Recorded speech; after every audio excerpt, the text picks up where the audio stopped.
Всем привет барлығыңа, бұл мини-влог және менің қалай ауырғаным туралы әңгіме айтатын боламын. Дайын болсаңыздар бастаймыз. Арнада влогтар бар, қарасаңыздар болады.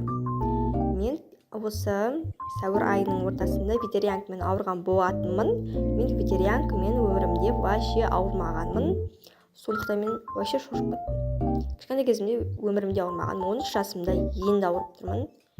Және ветеринармен ауыратын кезде басым қатты ауырды. Содан кейін барып, кейініне менің үстіме қызыл дақтар шыға бастады. Содан кейін барып мен түсіндім уже ветеринар екенін.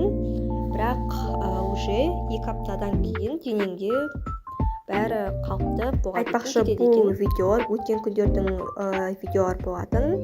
Және бұл кезде мен атамның үйіне барған болатынмын.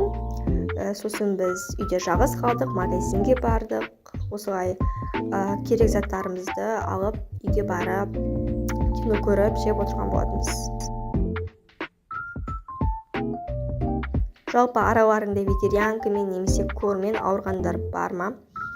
Сосын біз сіңілім екеуміз аптекаға бардық, осында дәрілер алдық, береке керек заттар алдық.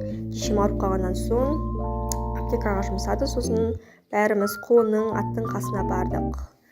Бұл үйде 2 құлын бар және бие бар. Мына жерде біз құлынға қант беріп жатырмыз.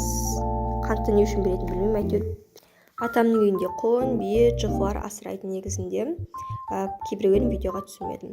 Сосын мен киімімді ауыстырып, пастельдерді жинадым. Сосын Мариконың сабағына көмектесіп, осылай бірге сабақ орындадық.